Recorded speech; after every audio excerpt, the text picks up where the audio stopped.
নমস্কার, আমি তরুণ ঘোষ। প্রথমে একটু দেরি হওয়ার জন্য ক্ষমা চেয়ে নিই।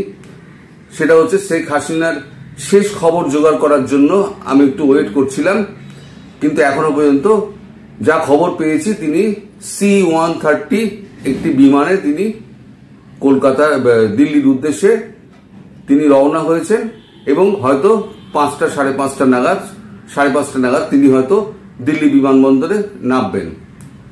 শেষ পর্যন্ত পরিস্থিতির চাপে তাকে পদত্যাগ করতেই হলো। ছাত্রদের রাজাকার বলে যেদিনকে দাগিয়ে দিয়েছিলেন সেদিনকে আমি বলেছিলাম যে শেখ হাসিনা পচা শামুকে পা কাটলেন, এটা সুদূর প্রসারী হবে।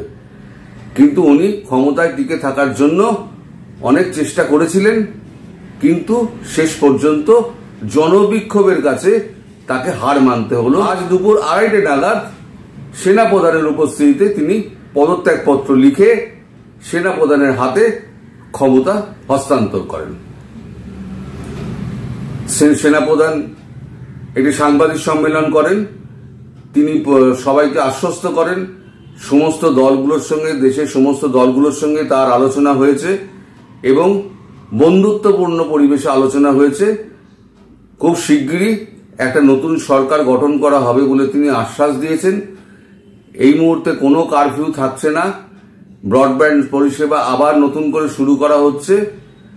আচ্ছা, কোনো গোলাগুলি চলবে না তিনি নিশ্চিত করেছেন এবং সবাইকে অনুরোধ করেছেন আপনারা ঘরে ফিরে যান, অবস্থা শান্ত হোক। যতক্ষণ না শান্ত হচ্ছে সেনাবাহিনী মাঠে থাকবে, কিন্তু তারা পরিস্থিতি কন্ট্রোলে রাখার জন্য থাকবে, তারা কোনো হাঙ্গামার জন্য থাকবে না। বাংলাদেশের সেনাবাহিনী বাংলাদেশের মানুষের পাশেই আছে বলে সেনাপ্রধান জানিয়েছে। শেখ হাসিনা 2:30-এর সময় পদত্যাগপত্র পেশ করার লিখে দেওয়ার পর তিনি একটি হেলিকপ্টারে তিনি ঢাকা বিমানবন্দরে যান। সেখান থেকে C-130 একটি বিশেষ বিমানে তিনি দিল্লির উদ্দেশ্যে রওনা হন।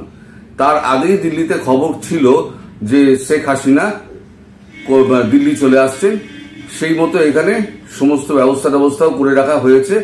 এখন শেখ হাসিনা তিনি দিল্লিতে থাকবেন এখানে কোনো সেফ হাউসে, নাকি এখান থেকে ফের উড়ে তিনি লন্ডন বা আমেরিকা বা অন্য কোনো কোথাও চলে যাবেন কিনা সে ব্যাপারে কোনো খবরাখবর কিন্তু এখনো পর্যন্ত পাওয়া যায়নি, যেটার জন্য আমি অপেক্ষা করছিলাম। কিন্তু দেখলাম এই খবরটা এখনো পর্যন্ত ডেভেলপ করতে অনেক দেরি হবে, কারণ অনেক কূটনৈতিক আলোচনা হবে, তারপরে হয়তো একটা সিদ্ধান্তে এসে পৌঁছানো যাবে।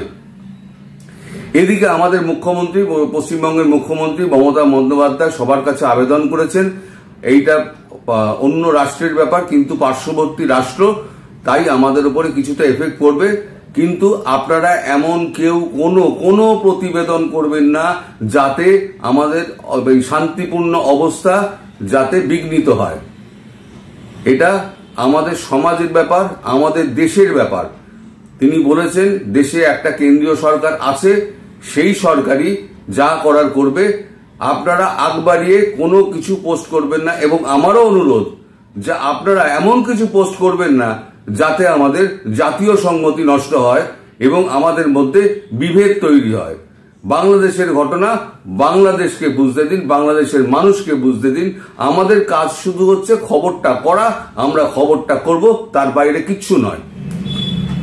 ভারতের সঙ্গে বাংলাদেশের সীমানা মোটামুটি 4000 কিলোমিটারের একটা বিশাল সীমানা আছে। তার মধ্যে কিছুটা পাহাড়ি অঞ্চল রয়েছে, কিছুটা নদী আছে, কিছুটা বনবাদার আছে, তার মধ্যে সুন্দরবনও আছে। প্রচুর জায়গা জুড়ে কিন্তু এই 4000 কিলোমিটারের একটা সীমান্ত। এই সীমান্তকে কিভাবে গার্ড করা যায় এবং নিশ্চিদ্রভাবে গার্ড করা যায় সে ব্যাপারে কিন্তু এখন BSF এর সঙ্গে এখন ডিজির এখন দীর্ঘ বৈঠক হচ্ছে। শেষ খবর পাওয়া পর্যন্ত এখনো কিন্তু বৈঠক চলছে। কোনো রকম খবর বৈঠকের আমরা কিচ্ছু পাইনি। আমরা খবর রাখছি, মনে হয় সন্ধ্যের দিকে একটা খবরাখবর কিছু পাওয়া যেতে পারে। কি খবর পাওয়া যাচ্ছে না পাওয়া যাচ্ছে সেটা আমি পরবর্তীকালে আপনাদের নিশ্চয়ই আপডেট দেব। এদিকে হাসিনা সরকারের পতনের সঙ্গে সঙ্গে দিল্লি থেকে ডিজি বিএসএফ কলকাতায় উড়ে এসছেন। তিনি কলকাতার যারা প্রধান রয়েছে, বিএসএফ এর যারা প্রধান রয়েছেন তাদের সঙ্গে গুরুত্বপূর্ণ আলোচনা বৈঠকে বসেছেন এবং আজকে থেকে সীমান্ত প্রচন্ড কড়াকড়ি করে দেওয়া হচ্ছে। ভিসা টিসা আপাতত সমস্ত বন্ধ, কোনো ভিসাই দেওয়া হবে না। এটা কেন্দ্রীয় সরকারের থেকে যেটা জানা যাচ্ছে, কোনো ভিসা এখন পর্যন্ত দেওয়া যাবে না যতক্ষণ না পরিস্থিতি স্বাভাবিক হচ্ছে, ততক্ষণ পর্যন্ত এই ভিসার প্রদানের ব্যাপারটা কিন্তু স্থগিত থাকছে। এটা টেম্পোরারি, কিন্তু ভবিষ্যতে কি হবে সেটা ভবিষ্যৎ বলতে পারবে।